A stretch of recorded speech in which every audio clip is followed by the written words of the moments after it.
Kannur ഉളിക്കലിൽ കേസിൽപ്പെട്ട് seal ചെയ്ത ഒരു കെട്ടിടം. ഈ കെട്ടിടത്തിൽ ഒരു പക്ഷി കുടുങ്ങി.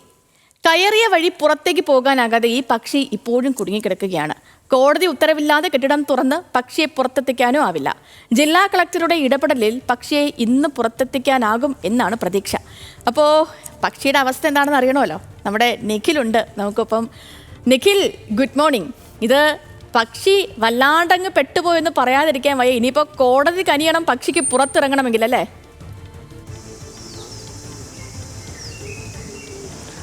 തീർച്ചയായും. Good morning Sethulakshmi. നമ്മൾ ഗുഡ് മോർണിംഗ് പറയുമ്പോഴും ആ പക്ഷി വലിയ അവശനിലയിൽ തന്നെയാണ് ഇപ്പോഴും അവിടെ ഉള്ളത്. ഏതായാലും നമ്മൾ ഈ ആളുകളെ കോടതി റിമാൻഡ് ചെയ്യുന്നതൊക്കെ കേട്ടിട്ടുണ്ട്. അത് പല കുറ്റകൃത്യങ്ങൾ ചെയ്തവരൊക്കെയാണ്. പക്ഷെ ഒരു കുറ്റവും ചെയ്യാത്ത ഒരു പാവം അങ്ങാടിക്കുരുവാണ് ഇപ്പോൾ ഇങ്ങനെ ഒരു റിമാൻഡിലായതുപോലെ ആ കെട്ടിടത്തിനുള്ളിൽ കുടുങ്ങിക്കിടക്കുന്നത്. ഇതിൻ്റെ ഒരു കഥ എന്ന് പറയുന്നത് ഉളിക്കൽ ടൗണിലെ ഒരു കടയാണ്. അവിടെ ഒരു തുണിക്കട തുടങ്ങാനിരുന്നതാണ്. ആ സമയത്ത് കെട്ടിടത്തിൻ്റെ ഉടമകളും മറ്റും തമ്മിൽ ചെറിയൊരു തർക്കമുണ്ടാകുന്നു. അത് കോടതിയിലെത്തുന്നു. ഹൈക്കോടതി ആ കെട്ടിടം പൂട്ടി സീൽ ചെയ്യണമെന്ന് ഉത്തരവിടുന്നു. അങ്ങനെയാണ് മാസങ്ങൾക്ക് മുൻപ് ആ കെട്ടിടത്തിൻ്റെ ഷട്ടർ പൂട്ടുന്നതും പിന്നീട് അതിൻ്റെ ലോക്ക് ഇത്തരത്തിൽ സീൽ ചെയ്യുന്ന ഒരു സാഹചര്യവും ഉണ്ടായത്. ഈ കെട്ടിടത്തിൻ്റെ മുൻവശത്ത്, അതായത് കെട്ടിടത്തിൻ്റെ പ്രധാന ഭിത്തിയിൽ നിന്ന് ഒരടിയോളം മുന്നോട്ട് മാറുന്ന തരത്തിലാണ് അതിന് ഗ്ലാസിൻ്റെ ഒരു മുഴുവനായും ഗ്ലാസ് ഇട്ടിരുന്നത്. അത് ഈ തുണിക്കട ആയതുകൊണ്ട് തന്നെ അത് ഈ വസ്ത്രങ്ങൾ ഡിസ്പ്ലേ ചെയ്യുന്നതിന് വേണ്ടിയാണ് അത്തരമൊരു സൗകര്യം ഒരുക്കിയത്.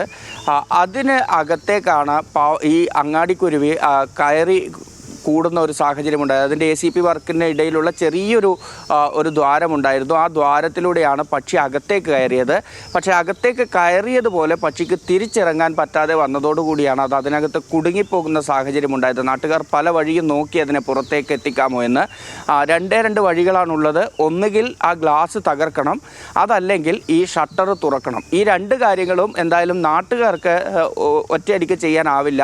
ഷട്ടർ തുറക്കണമെങ്കിൽ കോടതിയുടെ നിയമപരമായ നടപടിക്രമങ്ങൾ പൂർത്തിയാക്കണം.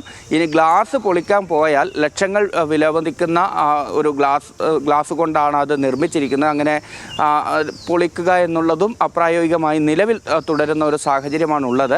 ഏതായാലും ആ ഉളിക്കൽ ടൗണിനോട് ചേർന്ന് നിൽക്കുന്ന ആളുകൾ, അവിടെയുള്ള ചുമട്ടുതൊഴിലാളികൾ, ടാക്സി ഡ്രൈവർമാർ, ഒപ്പം തന്നെ മറ്റ് വ്യാപാരികളെല്ലാം തന്നെ ഈ പക്ഷിയുടെ ജീവൻ രക്ഷിക്കാൻ വേണ്ടി ഇന്നലെയൊക്കെ മുഴുവൻ സമയവും അവർ അതിന് കാവൽ നിൽക്കുന്ന, അല്ലെങ്കിൽ അതിൻ്റെ ദയനീയാവസ്ഥ കണ്ടു നിൽക്കുന്ന ഒരു സാഹചര്യം ഉണ്ടായിരുന്നു. അതിനവർ ഭക്ഷണമൊക്കെ അവരാലാകുന്ന വിധത്തിൽ വളരെ റിസ്ക് എടുത്തൊക്കെ അതിനകത്തേക്ക് ഇട്ടുകൊടുക്കുന്നുണ്ട്. ഇന്നലെ അരിയും തിനയുമൊക്കെ ഈ പക്ഷി അകത്തേക്ക് പ്രവേശിച്ച ചെറിയ ദ്വാരത്തിലൂടെ പൈപ്പ് കടത്തിയുമൊക്കെ ആയിട്ട് ഇട്ടുകൊടുത്തിട്ടുണ്ടായിരുന്നു. അതേപോലെ തന്നെ വെള്ളവും അതിനുള്ളിലേക്ക് ചെറിയ തോതിൽ ഒഴിച്ചു കൊടുക്കാനൊക്കെ ശ്രമിക്കുന്നുണ്ട്. പക്ഷേ പക്ഷിയെ സംബന്ധിച്ചിടത്തോളം അതിനകത്ത് കുടുങ്ങിക്കിടന്ന് പറക്കാനാവുന്നില്ല, അല്ലെങ്കിൽ അതിനധികം മൂവ് ചെയ്യാനാവാത്തത് കൊണ്ട് തന്നെ പക്ഷി നല്ല അവശനിലയിലാണ്.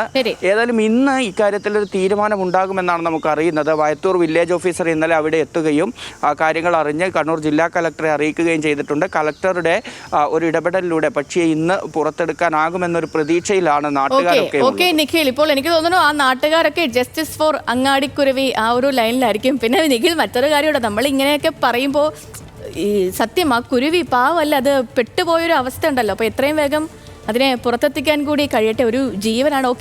ഓക്കെ നിഖിൽ, ഈ ഒരു ജീവനാണ് പക്ഷി. അപ്പോൾ അതിനെ പെട്ടെന്ന് പുറത്തെത്തിക്കട്ടെ.